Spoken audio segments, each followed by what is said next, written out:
There's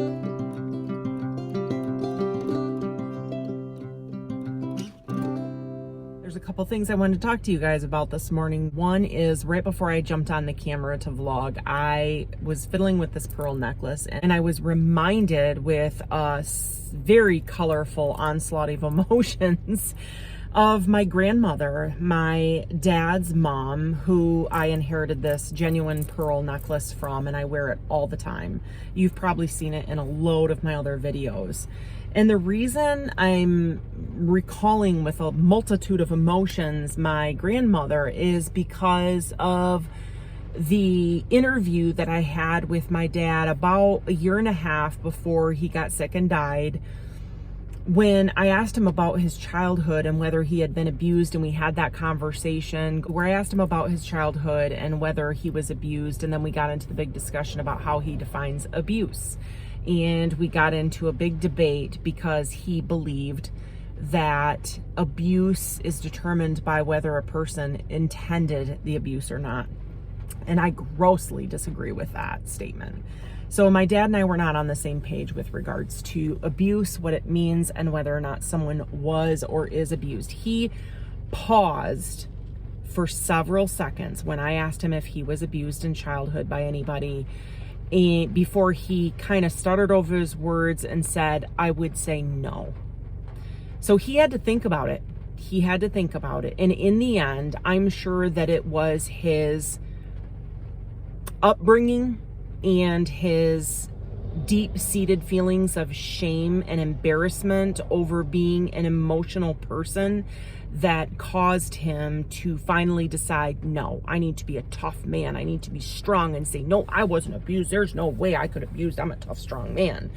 Because I am of the belief that my dad was born a very emotional and sensitive man, and it was this characteristic about my dad that when he was growing up, having a mother who was very distant and cold and unaffectionate with him, even though she was very involved and socially outgoing in the community and in their church, I think this was very harmful for my dad, and he got disconnected because as a child, his mother would have been the person that instilled in him or taught him that connection, that attached parenting style.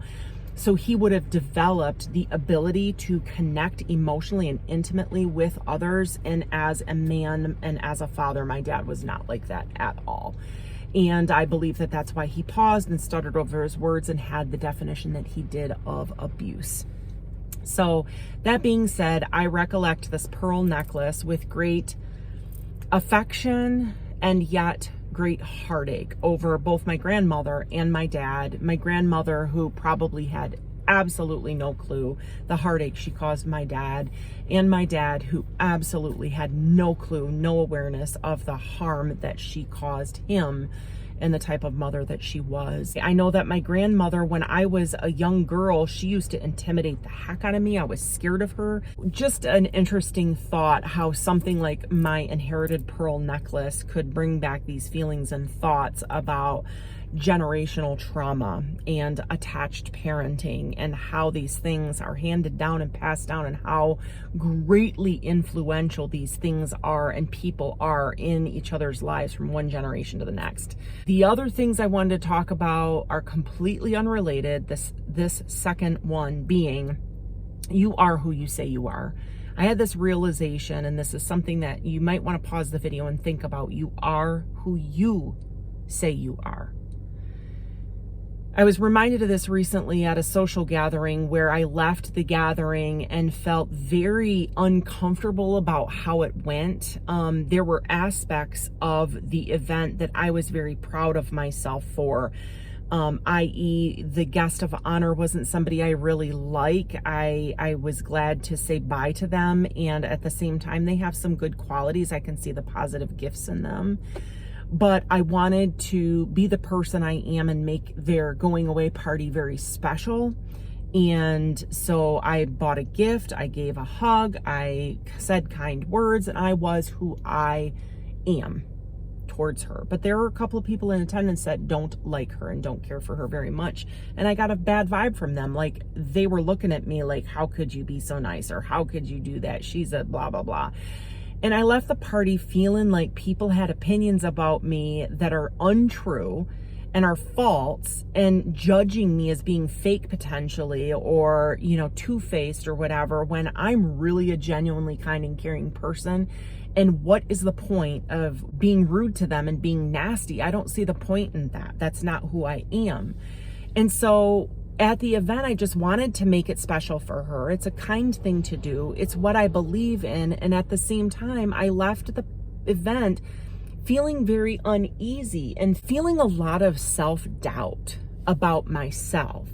And it took me a little while, not putting the pieces together, that I finally said the words out loud that I'm not that person. I'm not the two-faced person. Kind of like when my mother-in-law said I'm such a big shopper when I was in Florida, because once a year when I go to Florida, I try to hit Bells, I try to hit TJ Maxx, try to hit all these stores that are unique to the area where they live that I can't access up here less than 5 hours away from where I live, because again, I live in a fairly rural community and there are no malls here.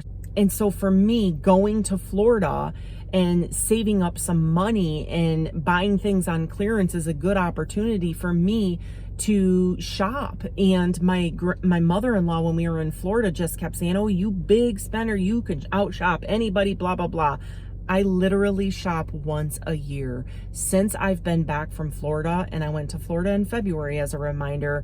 I've went shopping once, and it was to a shoe store to get new running shoes, and it is April. So you tell me, who's the big shopper? So, and I was pissed off when this happened, and I had some anger issues over it because I resented the fact that my mother-in-law was saying I'm something that I'm not. She's speaking an untruth. She's speaking a lie. Whether she was teasing, whether she was joking or not, is beside the point. It pisses us off when other people say that we're something that we're not. And that is why it's so important for us to remember and stay connected to that fact that we are who we say we are.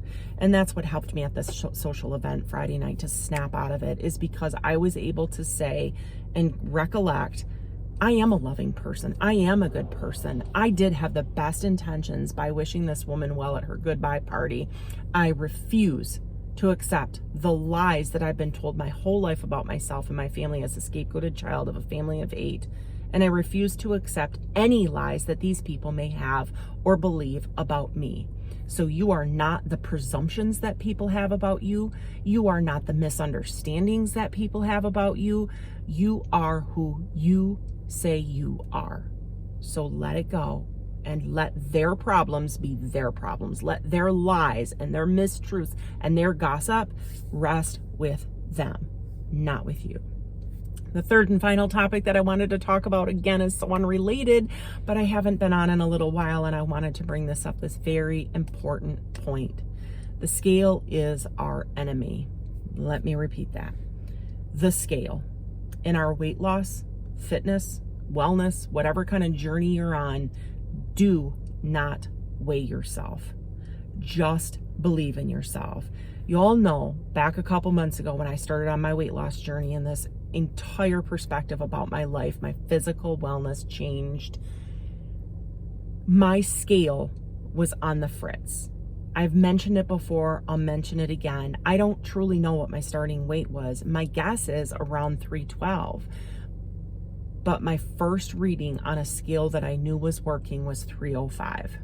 So that's the reading I go with.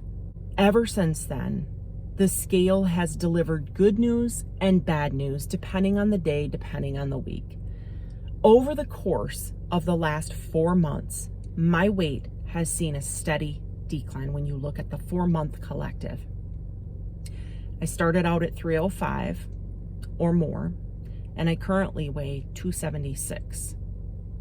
Now, with an almost 30-pound weight loss, my scale that I bought brand new back in February that I was so excited about because I had the little silver plates that are supposedly supposed to send a pulse through your body tissue and give you a muscle percentage reading, a fat percentage reading, and a water percentage reading and calculate your BMI. I thought this is the best scale ever, but it was pretty cheap. It was $25, something like that. I should have known at the time, how does that work? But I didn't. I thought it was I just blew it off, some fancy concoction of calculations of this and that and the other thing, and I just went with it. I've been disappointed when I've stepped on the scale and I've seen the scale stay the same, go up. Been happy when it goes down, then it goes back up, then it goes down. But overall, over 4 months, I've lost 28 pounds. So the heartache that has been brought to me by seeing the fluctuation on the scale from one day to the next or 1 week to the next, depending on what time and what day I weigh myself, has brought me a lot of heartache, unnecessary heartache, when overall I'm seeing the trend go down, right? So it was the beginning flawed scale that brought me heartache. The inconsistent fluctuations of the scale that has brought me heartache. And now recently discovering that the body fat and the muscle percentage and the water have fluctuated with my weight, which makes no scientific sense whatsoever. If my weight has steadily been going down over the months, then my muscle weight, my muscle percentage should be going up. If this is muscle and this is fat, and my fat should steadily be going down. Now, if this is muscle and this is fat, this is how I started. And I should see over a 4-month read this kind of change, right? That's not what I'm seeing. I'm seeing the muscle and body fat change every time I weigh myself, which shouldn't happen. Scientifically, you cannot gain and lose muscle and body fat like this, like you can pounds, because of digestion and stuff. Water, I can see. Water percent content, I can see. But body fat and muscle should not do this as the pounds change from one day to the next. Overall, yes, that's what we want to see. So I came to the conclusion that the scale is actually calculating. Those little silver plates are just for look. The scale is actually calculating my body fat and muscle percentages based on the pounds. So all it is a glorified calculator that I'm stepping on. So keep in mind, the scale is your enemy, simply put.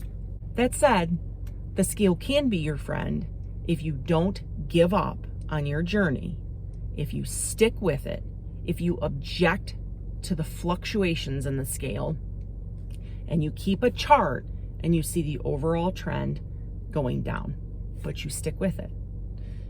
As disheartened as I was to step on the scale on Sunday morning and see a 2-pound weight gain, 2.4 pound weight gain, now I step on the scale and that's gone and I'm less. I'm at the 28 pound mark, which last week I was at 25 pounds, 26 pounds. So overall, I'm seeing this steady decline, and there's the other things, the change in my appearance that I'm starting to see, the strength, the increase in the weights. So whatever you do, don't give up on your journey. Stay strong. Thanks for tuning in to Whole Wellness with Ann today, guys. I hope you guys are taking care of yourselves. Bye for now.